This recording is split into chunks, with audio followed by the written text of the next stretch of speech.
පිටවක්කා ශාකය ඔබ නිතතිම්ම දකින බොහෝ විට ඔබගේ ගෙමිදුරේ වල් පැලයක් ලෙස සිතා ගලවා ඉවත් කරන ඖෂධීය ගුණ පිරි ශාකයක් බව ඔබ දැන සිටියාද?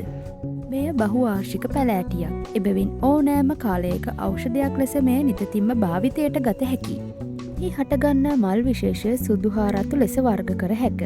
සුදු මල් පිපෙන ශාකයේ එළ පිටවක්කා ලෙසත් හැඳින්වේ. මෙමගින් ඖෂධ ලෙස බහුලවම භාවිතා වන්නේ එළ පිටවක්කා ශාකයයි. මෙම ශාකය බිම් නෙළි ලෙසත් හැඳින්වෙනවා. වටිනාකම වන්නේ මෙය රෝග බොහෝමයකට ඔසු ලෙස භාවිතා කරනවා. විශේෂයෙන්ම හෙළවෙදකමේ දියවැඩියාව, මුත්‍රාගල්, පිත්‍රාශයගල්, අක්මාවේ රෝග, සෙම් රෝග, පණු අමාරුව, ගෑස්ට්‍රයිටිස්, සර්පදෂ්ටන, රත්පිත් දෝෂ, ගර්භාශාශ්‍රිත ගැටලුවලට මේ යොදා ගනී. මේ ඖෂධීය භාවිතය ගතහොත් දියවැඩියා රෝගයට පිටවක්කා පැළ කිහිපයක් ගැන සෝදා පිරිසිදු කරගෙන වතුර කෝප්පයක් පමණ දමා ඒ කෝප්ප කාලක් වනසේ සිඳුවා පානය කරන්න. එය සතියකට දෙවතාවක් පවන ගැනීම ප්‍රමාණවත්. එමෙන්ම එම සම්පූර්ණ පැලෑටිය මද පවනේ වියලා කුඩු කරගෙන තේ හැඳි එකක් පමණ දමා නටන උණු වතුරේ තම්බා අවශ්‍ය විටක තේමෙන් පානය කළ හැකියි. එම පානය දියවැඩියාවට ගුණදායකයි.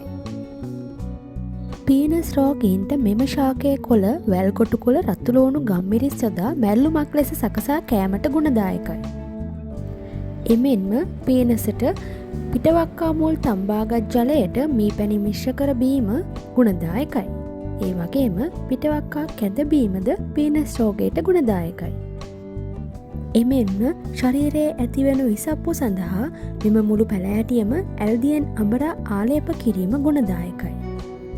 පිටවක්කාවල ඇති ප්‍රතිබැක්ටීරියා ගුණය හේතුවෙන් ආහාර ජීර්ණ පද්ධතිය ඇතිවිය හැකි බැක්ටීරියා රෝග ආසාදන වලින් ඔබව ආරක්ෂා කරගත හැකි.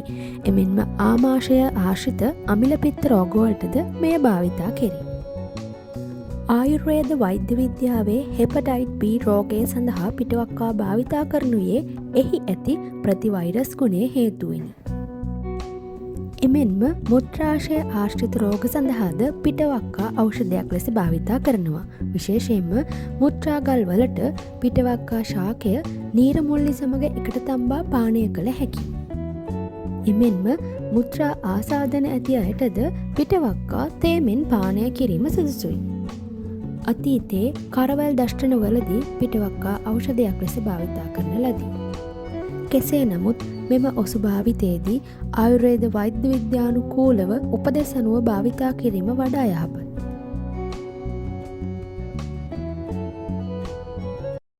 ඔසු පිළිබඳ තවත් මෙවැනි වටිනා තොරතුරු දැන ගැනීමට ඔසු YouTube channel එක subscribe කරන්න.